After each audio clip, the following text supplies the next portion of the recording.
धन्यवाद सभापति महोदय। आज आपने अनुदान की पूरक मांगों पर 2025-26 की पूरक मांगों पर बोलने का अवसर प्रदान किया। मुख्य बजट में जो बजट का प्रावधान था, अधिकतर ये कह सकते हैं कि ये कागजों या वो पाइपलाइन के अंदर फंसा हुआ है, जो ग्राउंड पे नहीं जा पाया है, तो उस पर विशेष सरकार ध्यान दे। मैं विशेषकर कहना चाहूँगा कि अनुपूरक जो डिमांड आई है उसमें जो बजट घटाया बढ़ाया गया है, तो विशेषकर एग्रीकल्चर में अभी सबसे ज़्यादा हमने धरती को नशीली बना दिया है। यूरिया डीएपी जरूरी मानते हैं, लेकिन इतना आदि हो गया है जो भविष्य में हमारे सबके लिए घातक होगा। तो सरकार ऐसा प्रावधान करे, ऑर्गेनिक खेती पे फोकस करे, और जो ऑर्गेनिक खेती करने वाले जो किसान हैं, इन किसानों के लिए एक प्रावधान किया जाएगा। वो तैयार कर रहा है तो वो कहाँ बेचेगा, उनके लिए अलग, अगर फसल खराब हो जाती है तो अलग से सब्सिडी देने का प्रावधान करे। मैं विशेषकर कहना चाहूंगा कि अर्थव्यवस्था की बात होती है तो भारत देश पे आज वर्तमान में आंतरिक और बाहरी कर्ज 181 लाख करोड़ रुपया है, और उस हिसाब से देखा जाए तो प्रत्येक व्यक्ति पे, अगर राजस्थान की हमारी बात करें और पूरे देश की बात करें, प्रत्येक व्यक्ति पे 86,000 करोड़ रुपया आज कर्ज है। इस स्थिति में देखा जाए, आज हम कह रहे हैं, पहले सुनने में आता रहता डॉलर रुपये से गिर रहा है, तो आज डॉलर मतलब रुपये के मुकाबले डॉलर की वैल्यू बढ़ रही है। और ये सुनने में आ रहा था कि काला धन लाएंगे। ये काला धन कितना आया? देश की जनता को कहा गया था कि 15-15 लाख रुपए देंगे। वो 15-15 लाख रुपए आज 2014 से लगा के आज तक की बात वो कहाँ है, वो कोई समझ में नहीं आया। आज वर्तमान में जो देखा गया है, जीएसटी को लेके बात उठी, जीएसटी को घटाने बढ़ाने की। पिछले कुछ समय से हम देख रहे हैं कि जीएसटी के नाम से डंडीरा पीटा जा रहा है। तो जीएसटी बढ़ाया किसने था? 2014 से लगा के 2025 तक सरकार किसकी थी?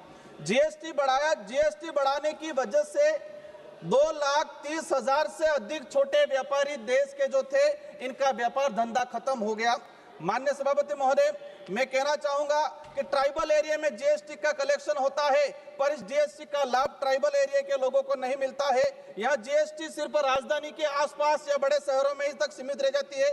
जीएसटी में ट्राइबल एरिया हेतु सेस कर लगाया जाए, ताकि यहाँ से जो भी कलेक्शन होता है उसका उपयोग ट्राइबल क्षेत्र के लिए किया जाए। वर्तमान देखा गया है कि भाजपा सीना तान कर कहती है कि हम विश्व की 5वीं बड़ी अर्थव्यवस्था है, हमें भी गर्व है कि हमारा देश है। लेकिन हकीकत क्या है? हकीकत यह है कि वर्तमान में जो देखा गया है, प्रति व्यक्ति, मैम 1 मिनट हुआ है, 2 मिनट में मेरी बात समाप्त करूंगा। 146वें नंबर पर, मतलब प्रति व्यक्ति आय की बात करें, विश्व में 146वें नंबर पे है। और भूखमरी की अगर बात करते हैं तो विश्व में 102 नंबर पे अगर हमारा देश है। ये विकास सिर्फ 140 करोड़ भारतीयों का नहीं हुआ है, ये विकास मात्र 1 से 2% उद्योगपतियों का हुआ है। मेरी मुख्य मांगे रखना चाहूंगा, नरेगा का जो बजट है, राजस्थान में भी डबल इंजन की सरकार है। पूरे केंद्र शासित राज्य प्रदेशों सहित 34 राज्यों, मतलब केंद्र शासित और 28 राज्यों सहित पूरा 2600 करोड़ रुपया बजट है। इसमें मात्र राजस्थान का 1600 करोड़ रुपया बजट पेंडिंग है केंद्र सरकार की तरफ से। इस वजह से नरेगा की स्कीम खत्म हो गई है।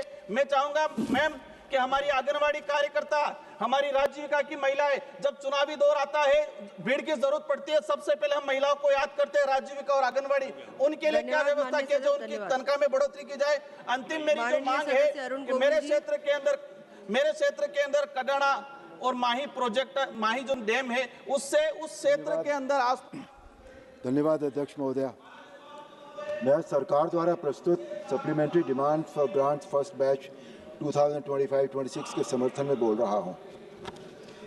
Although I'm known professionally as an actor, but I will not be playing for the gallery like most of the opposition members do. I'll not discuss the numbers also presented by them. I'll not talk about what they have spoken, because they speak on every subject, but not the subject in discussion. मैं अपनी बात सीधी सीधी आपके सामने रखना चाहता हूं कि ये अनुपूरक मांगे क्यों आती हैं और क्यों इनको अप्रूवल करना ज़रूरी है हमारे लिए। ये पूरक अनुदान हमारे देश के विकास, जनता की ज़रूरतों और चल रही योजनाओं को समय पर पूरा करने के लिए अत्यंत आवश्यक है। सरकार हर वर्ष बजट के माध्यम से पूरे साल का खर्च तय करती है, लेकिन वर्ष के दौरान कुछ ऐसे महत्वपूर्ण कार्य सामने आते हैं जिनके लिए पहले से तय